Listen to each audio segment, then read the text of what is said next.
untuk kesehatan fisik kita seperti berlari, olahraga secara rutin, tapi tidak banyak yang memberikan edukasi tentang perawatan diri kepada pasien hemodialisa. Baik, saya Irna Irvina, mahasiswa S2 Keperawatan Unhas Universitas Hasanuddin akan membahas tentang perawatan hemodialisa untuk meningkatkan keyakinan diri dan kualitas hidup. Jadi, cuci darah dalam istilah medis namanya hemodialisa atau disingkat dengan HD. HD dilakukan dengan menggunakan mesin khusus yang ada di rumah sakit. Mesin tersebut akan berfungsi sebagai ginjal yang sehat, yaitu untuk menyaring darah dari zat sisa atau racun dan cairan yang menumpuk. Sebelum cuci darah dimulai, petugas biasanya akan melakukan pemeriksaan seperti mengukur tekanan darah, suhu tubuh, dan berat badan. Habis itu, akan memasang 2 jarum di tubuh. Satu akan mengalirkan darah yang mau dicuci di mesin HD, kemudian darah akan disaring ke mesin. Terus darah yang bersih akan dialirkan kembali lewat jarum yang satunya lagi. Prosedur HD ini biasanya sekitar 4-5 jam dan frekuensinya sekitar 2-3 kali seminggu sesuai anjuran dokter. Dengan memahami prosedur cuci darah ini, dapat membantu mengurangi kecemasan dan meningkatkan kenyamanan. Mematuhi diet cairan sangatlah penting untuk mencegah penumpukan cairan dalam tubuh kita. Sebaiknya kita mengukur asupan cairan kita dalam sehari itu ada 1000 ml atau 1 liter per hari.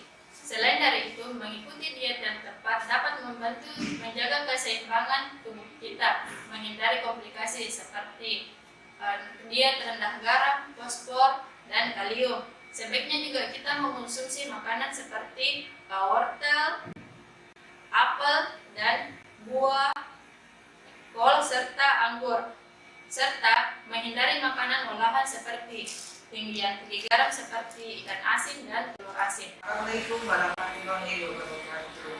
7 tahun yang lalu saya divonis gagal ginjal sama dokter KGH, konsultasi di hipertensi. Saya rasa dunia kiamat dan saya pikir, hidup saya ini sisa 3 bulan lagi ya, atau sisa berapa bulan lagi. Tetapi dokter KGH memberi motivasi, memberi semangat, dan selalu memberi keyakinan bahwa umur itu sudah diatur sama yang di atas. Makanya dokter KGH bicara bahwa kamu harus cuci darah, kamu harus HD, kamu harus hemodialisis. Terus kemudian dengan keluarga yang memberi motivasi, iyo pergi saja. Maka saya memulai dari awal untuk bisa hemodialisa atau untuk bisa HD. Dan saya banyak belajar. Saya banyak bertanya pada perawat, pada dokter, juga pada teman-teman yang sudah lama menjalani hemodialisa. Kemudian saya termotivasi dan saya berusaha bagaimana saya bisa menjalani hidup sehat dengan pola hidup nutrisi yang seimbang. Saya juga berusaha untuk pergi ke politisi dan saya mentaati jadwal kapan saya mesti berobat, kapan saya mesti konsultasi ke poli, kapan saya meminum obat, dan kapan saya jadwal untuk hemodialisa.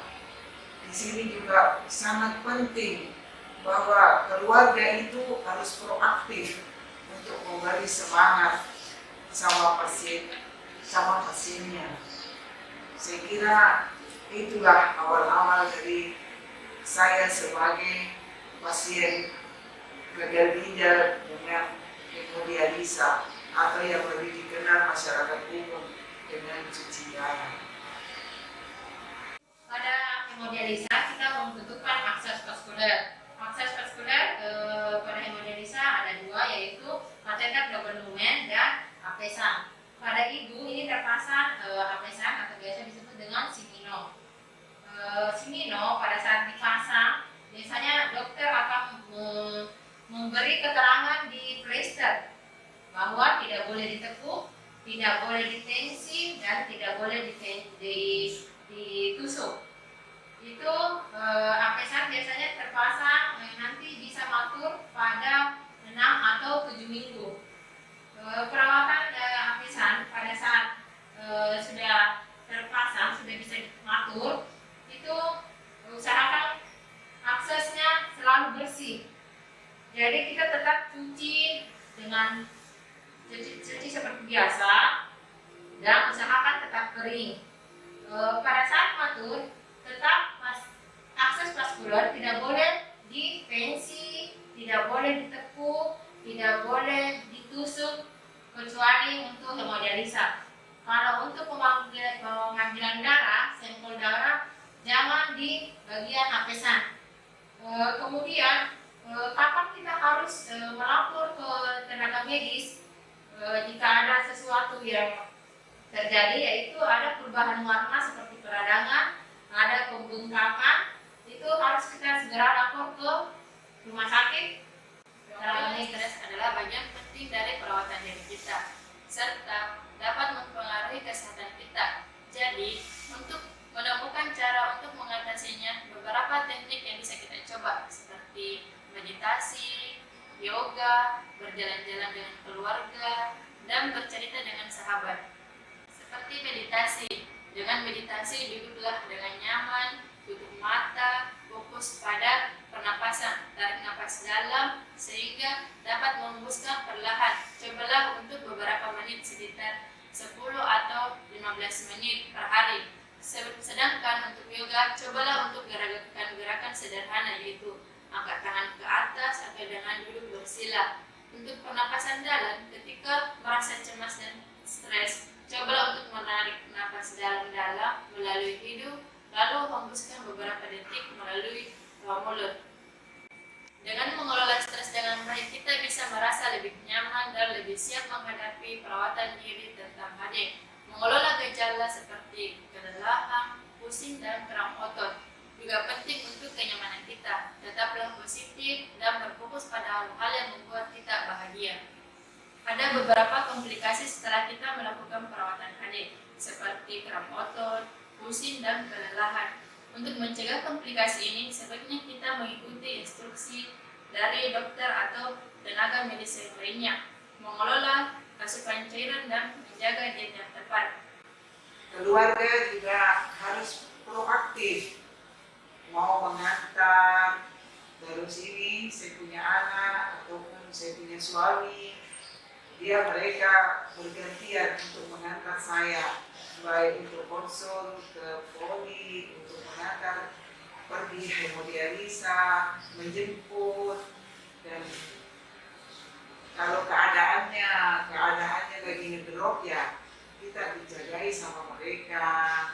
Terus keluarga, teman, sahabat, kita juga harus bertanya, dan sahabat itu juga sangat berperan.